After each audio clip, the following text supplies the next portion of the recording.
James Miller stood in line at the integration center trying to hide his discomfort. The year was 2157, and humanity had emerged victorious from a brutal war with the Stellar Empire.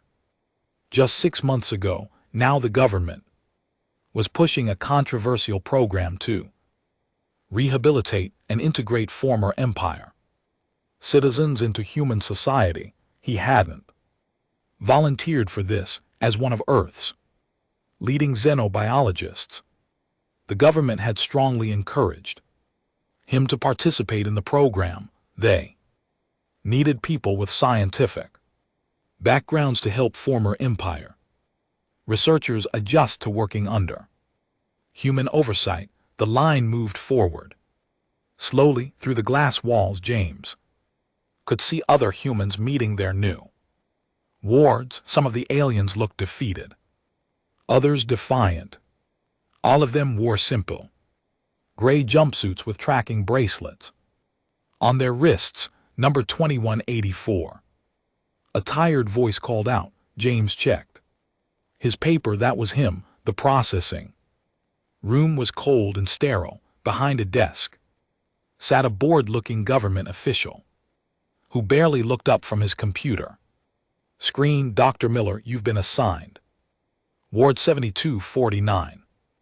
Her name is Lyra. She was a biological weapons researcher for the Empire. James felt his stomach tighten. Biological weapons, that wasn't what he had expected. I work on medical research, he protested. Surely there's someone more appropriate. She has extensive knowledge of xenobiology.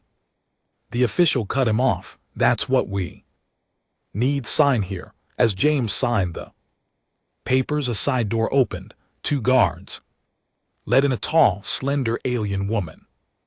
Her skin was a pale shade of blue, and her silver hair was cut short in what James recognized as the Empire's scientific style. Her face was completely expressionless, but her large dark eyes studied him intensely. The official droned through the rules. James would be responsible for Laurie's housing, employment, and integration into human society. She would work as his research assistant. The tracking bracelet would monitor her movements. Any attempt to escape would result in immediate imprisonment. Do you understand your obligations? The official asked them.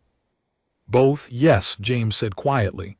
I understand. Human. Lyra spoke for the first time. Her voice was soft but carried a hint of something, pride, perhaps, or bitterness. The drive home was awkward.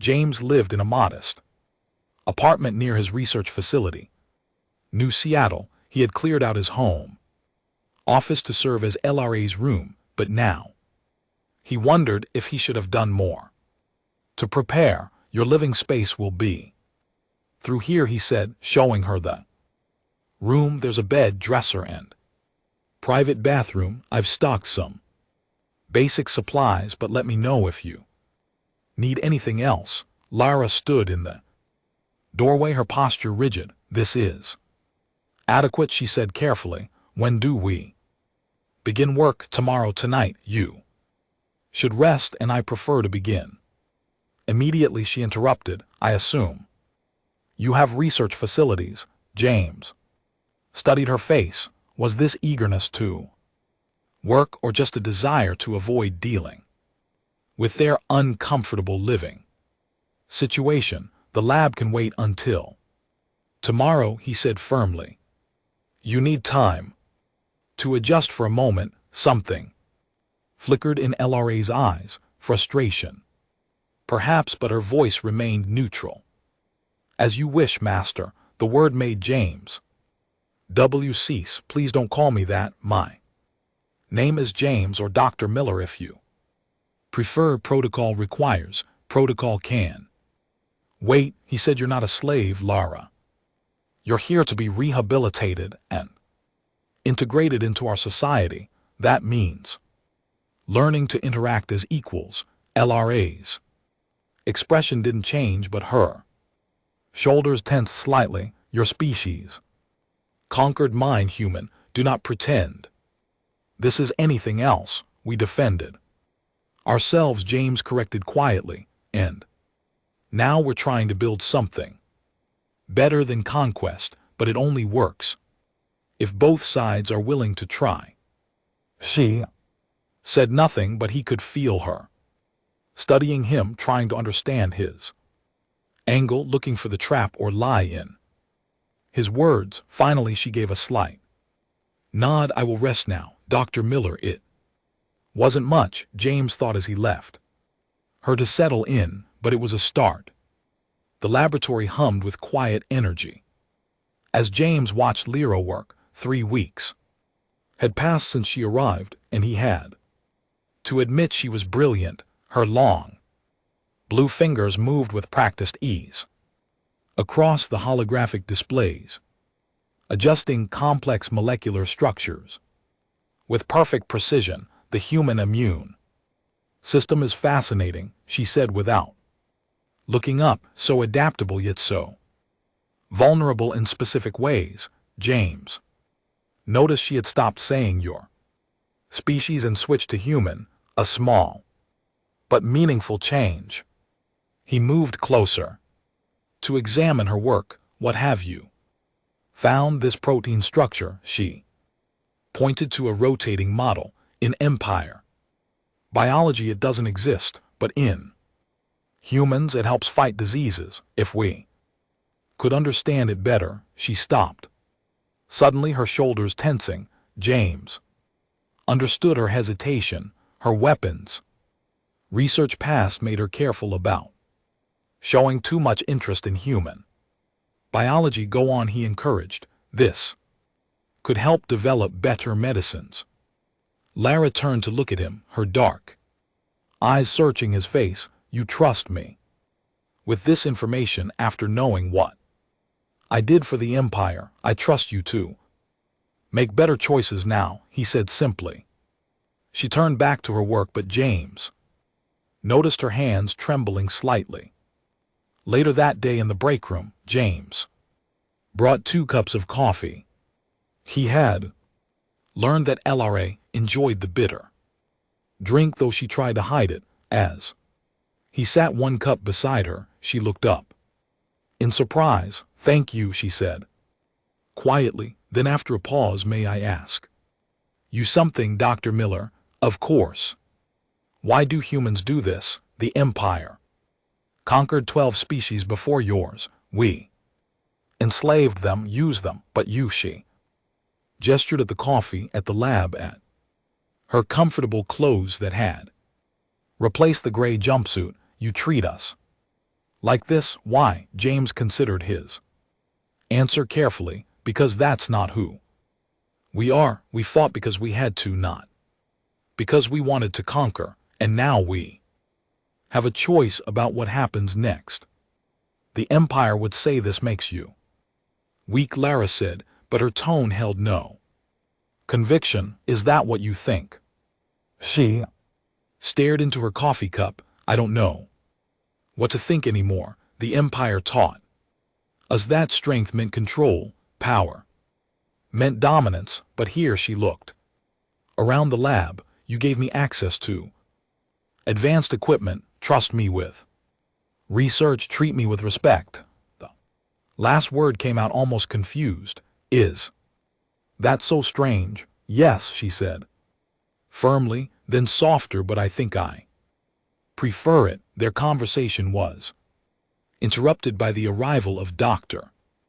Peters, another researcher. James saw how Lara immediately stiffened, her face becoming the blank mask she had worn on their first day. Peters barely acknowledged her presence, speaking only to James about some paperwork. After he left, James noticed Lyra's hands clenched tightly around her cup. Does it bother you? He asked. How some people treat you? No, she said quickly. Then, yes, but not for the reason you think. It bothers me because they act how I expected all humans to act, how I would have acted before she met his eyes. It bothers me because it reminds me of who I was. James felt something shift in their dynamic. This was the most personal thing she had ever said to him. People can change, Lara. Can they? She stood up suddenly. Businesslike again. The protein analysis should be complete. Shall we continue? James nodded, recognizing she needed the conversation to end, but as they walked back to their workstation, he noticed she walked beside him now, not 3 steps behind as she had done in the first weeks. Progress, he thought, comes in small steps, like a protein adapting to better fight disease. People could adapt to learning, growing, changing. Even someone from a culture as rigid as the Empire could learn to see things differently. He just hoped the rest of humanity was ready to adapt as well. 2 months into their work together, James noticed that Lyra had started humming. While she worked, it was a strange, melodic sound that filled the quiet lab. When she caught him listening, she stopped immediately. I apologize, she said, her blue skin darkening slightly. And what he had learned was embarrassment. It was a habit from my old laboratory in the Empire. No. Please continue, James said. What was the song about? Lara hesitated, then spoke softly. It's an old Empire song. About the stars, about how they guide us. Home. A pause. I haven't thought about home in a long time. James pulled up a chair. Their research could wait. Tell me about your life before, if you want to. She was quiet for so long that he thought she wouldn't answer, but then she began to speak, her voice distant. I was born into the scientific caste. From childhood we were taught that knowledge was power and power served the Empire. I loved biology, studying life in all its forms, but they took that love and twisted it. How? James asked gently. They said our research would protect our people, that the weapons we developed were for defense. Her hands clenched. I believed them until I saw what my work did to the first test subjects, but by then refusing meant death. James wanted to reach out to comfort her, but maintained his distance.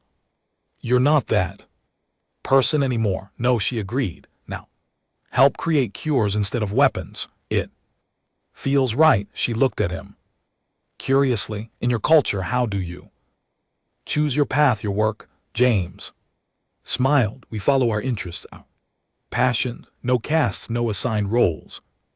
Just choice, choice. Lyra repeated the word like it was foreign. That's why human science progresses so quickly. Passion drives innovation better than fear. Their conversation was interrupted by James's stomach growling. He checked the time. They had worked through lunch. Again, I could cook dinner, LRA offered. Suddenly, when James looked surprised, she added, I've been studying human cooking videos. Your food is interesting. That evening in James's kitchen, LRA prepared something that looked like pasta but had a distinctly blue tint. It's a fusion, she explained. Empire spices with human pasta. I had to substitute some ingredients. James took a bite. Flavors were strange but delightful. Warm and spicy with an underlying sweetness. This is amazing. In the Empire, sharing food was intimate, reserved for family, or she trailed off. That dark blue blush returning to her cheeks. I should not have presumed. I'm honored, James said quickly, and I'd like to learn more about your culture. The real culture, not just what the Empire wanted everyone to see. LRA's expression softened. There was beauty, Once before the military caste took control, we had art, music, dance, did. You know, our scientists used to write poems about their discoveries as they ate. Lara told him about empire, festivals of light, about music that used mathematics to create perfect harmonies, about gardens that floated in anti-gravity fields. James shared stories about Earth's cultures, about human celebrations and traditions. Your species is so diverse, Lara marveled, so many different ways of living, yet you stay united. Not always, James admitted. We've had our own wars, our own dark times, but we learned to celebrate our differences instead of fearing them. Later, as Lara cleaned up, refusing James's help, insisting it was her way of showing gratitude, she began humming again. This time she didn't stop when James noticed. That's a different song, he observed.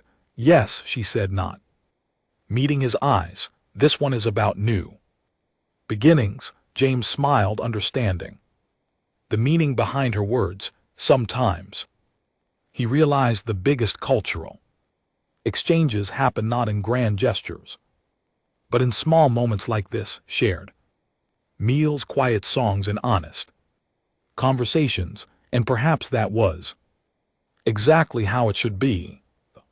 Breakthrough came on a rainy Tuesday morning. Lara burst into James's office, her dark eyes wide with excitement.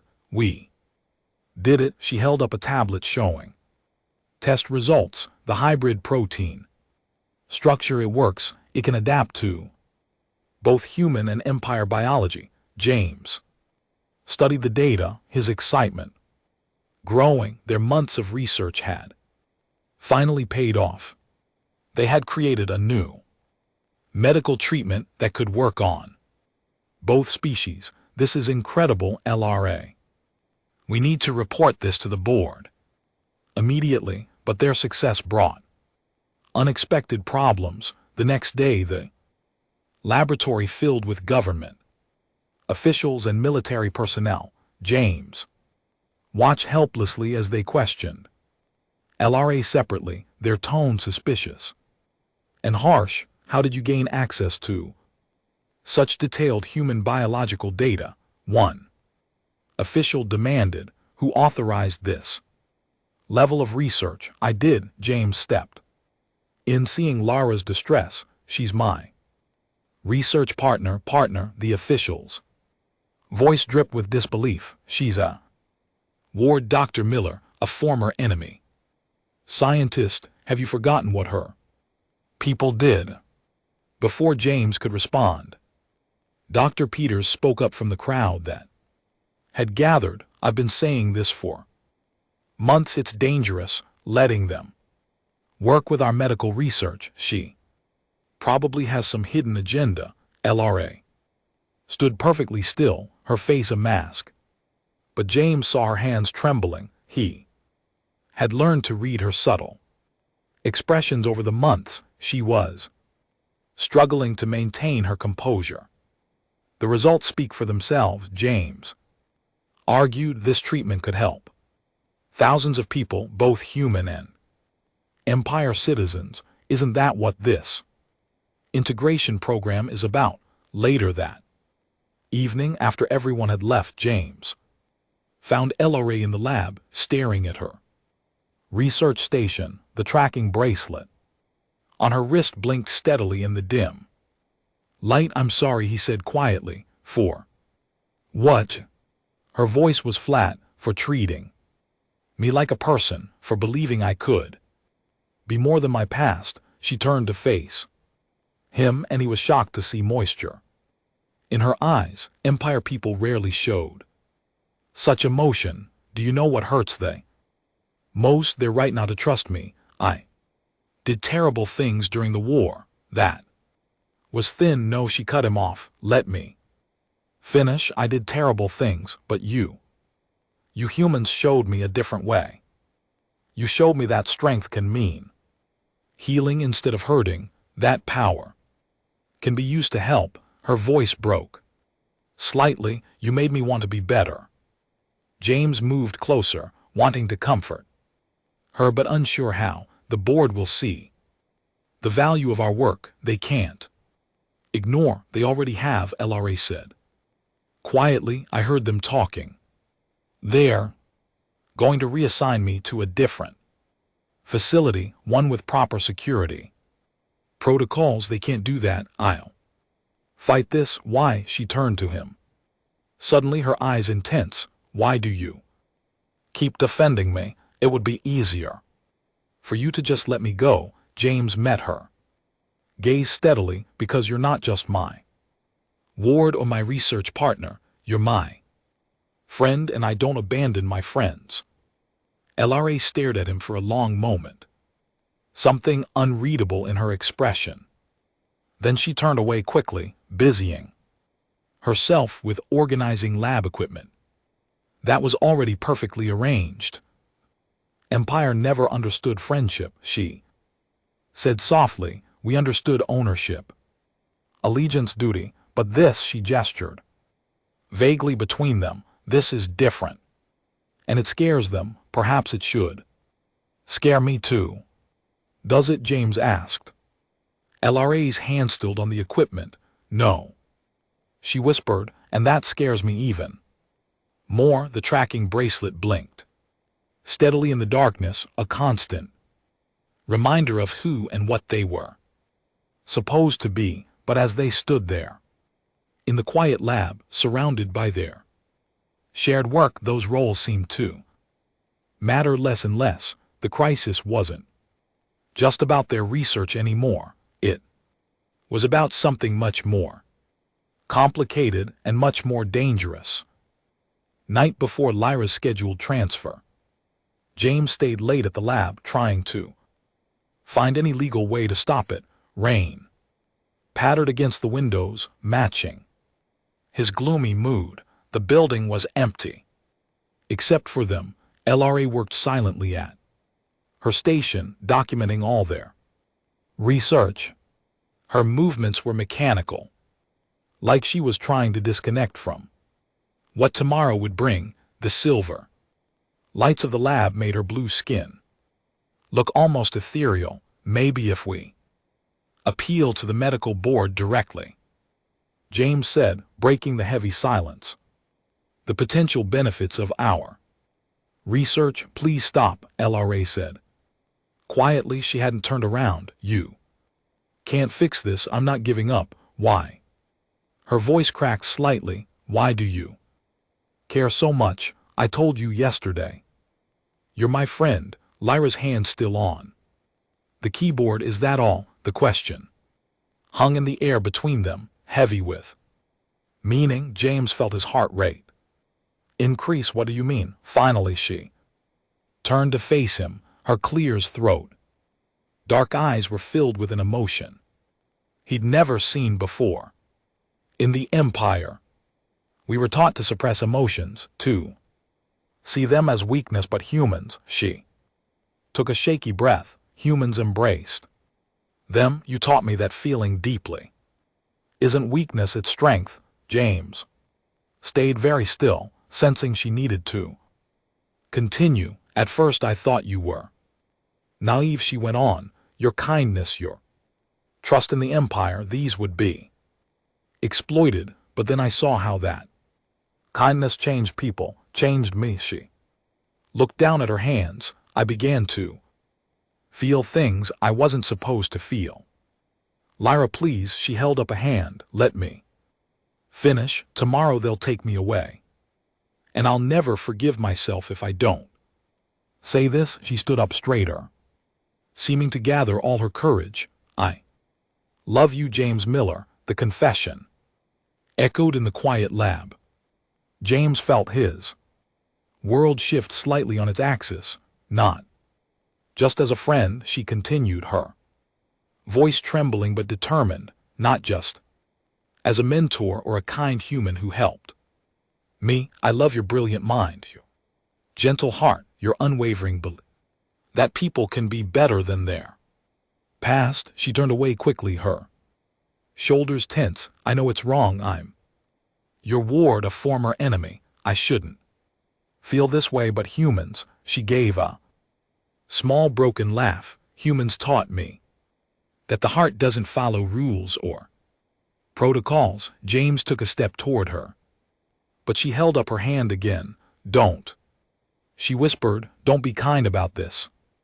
I couldn't bear it. I just needed you to know before they send me away. That one Empire citizen learned to love and instead of hate. That your way, the human way it works. It changes people. It changed me. A tear, something James had never seen from her before, rolled down her cheek, catching the silver lab. Lights like a star. You showed me what real strength is, she continued softly.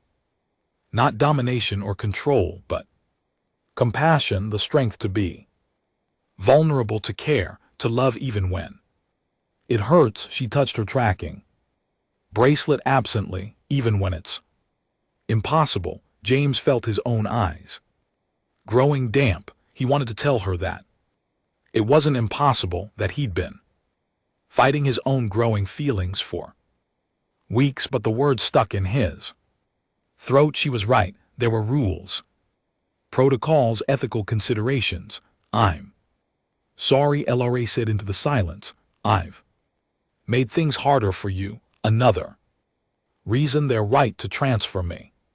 She turned back to her workstation, her movements once again mechanical. We should finish documenting the research.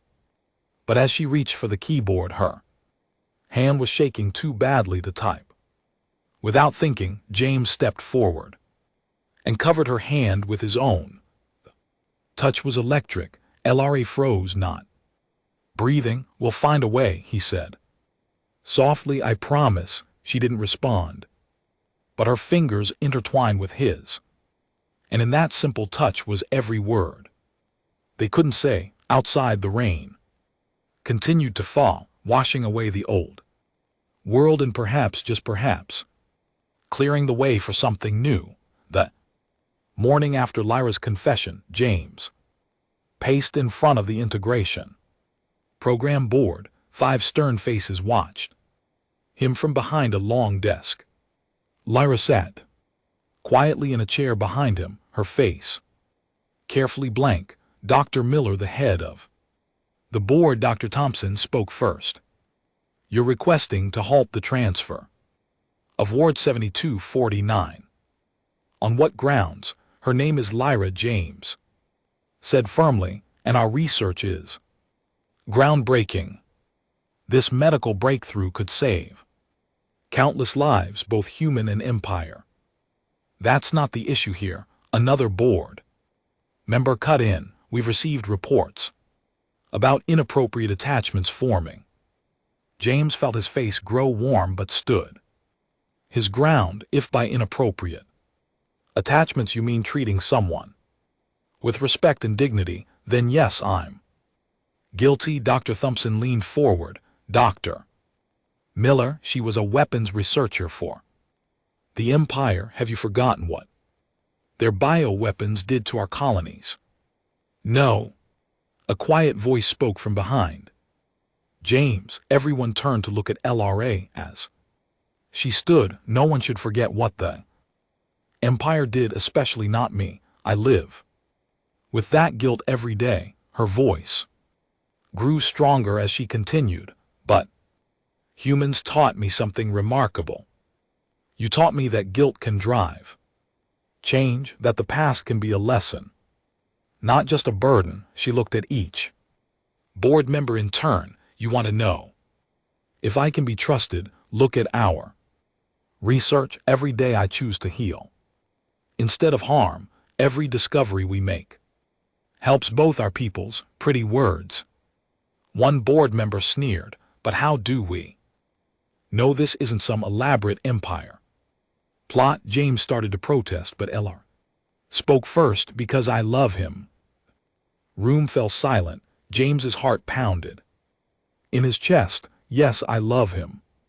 LRA continued, her voice steady despite the Slight tremor in her hands, the Empire would consider this the ultimate betrayal, loving one's enemy. Impossible.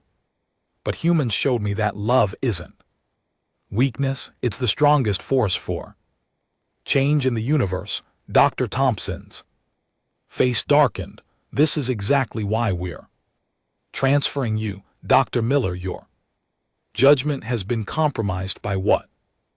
James interrupted, by seeing her as a person instead of a prisoner, by recognizing that change is possible. He took a deep breath. You created this integration program to prove that our species could coexist, to show that humanity's way was better than the Empire's. But if we treat them with suspicion and control, how are we any different? The power dynamics, another board member began, are complicated. James finished. We know that. We've struggled with it, but LRA isn't just a ward anymore. She's a brilliant scientist who chooses every day to use her knowledge for good. Doesn't that deserve recognition? Dr. Thompson studied them both for a long moment. And what exactly are you proposing, Dr. Miller? Review our research, look at what we've accomplished together, then review Lara's status in the program. She's earned the right to be treated as a colleague, not a prisoner. And your personal feelings. James glanced at LRA, saw the mix of fear and hope in her eyes. Our personal feelings are our own, but they haven't compromised our work. They've enhanced it. Love makes us better scientists, better people. The board members exchanged looks. Finally, Dr. Thompson spoke. We will need time to review this situation.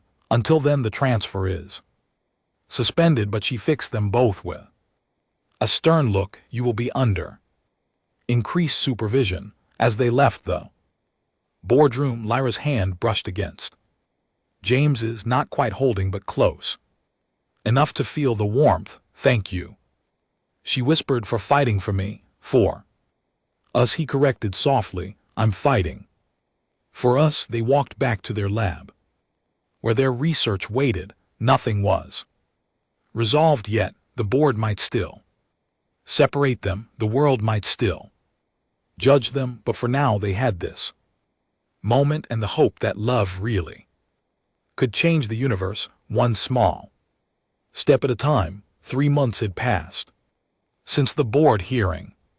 The laboratory glowed with early morning light as James and LRA stood before a wall of screens, presenting their research results to a global medical conference. As you can see, LRA explained, her confident voice carrying through the video feed, the hybrid treatment has shown a 94% success rate in clinical trials. It works equally well for both human and Empire physiologies. James watched with pride as she handled questions from doctors around the world. Her tracking bracelet was gone now, replaced by a simple silver ID badge that matched his own. The board's final decision had come 2 weeks ago after their research had saved lives in both human and Empire hospitals. After the presentation, as they were shutting down the lab for the day, Dr. Thompson appeared in the doorway. Excellent work, both of you, she said, her formerly stern face now showing genuine respect. The integration board has reviewed your case again. We've decided to use it as a model for reforming the entire program. LRA's dark eyes widened. What do you mean? Your success proves that true integration requires trust and equal treatment. Dr. Thompson handed them both official papers. As of today, Lyra, you're granted full citizenship rights, and your research facility will become the first joint Human Empire Medical Center. James read the papers, his heart racing. Your making us co-directors. Who better, Doctor? Thompson smiled slightly. You've proven that our species can do more than just coexist. We can thrive together. She paused at the door. Oh, and the ethics board has also removed all restrictions on personal relationships between program participants and their former guardians. Just thought you should know.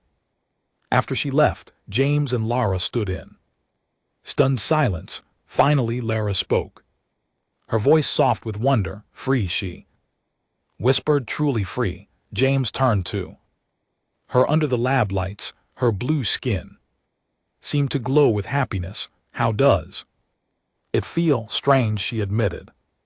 Wonderful, scary. She looked at him shyly. What happens now? Instead of answering, James walked to his desk and pulled out a small box he'd been keeping there, waiting for this day. Inside was a delicate silver pendant shaped like a double helix, half human DNA, half empire. Now, he said, holding it out to her, we write our own story, not as ward and guardian, not as human and empire, but just as us, if that's what you want. LRA took the pendant, tears shining in her eyes. The empire taught us that love was weakness, she said softly, that feelings made us vulnerable. She looked up at him, but they were wrong. Love gave me strength to change, to heal instead of hurt, to believe in something better. She stepped closer to him.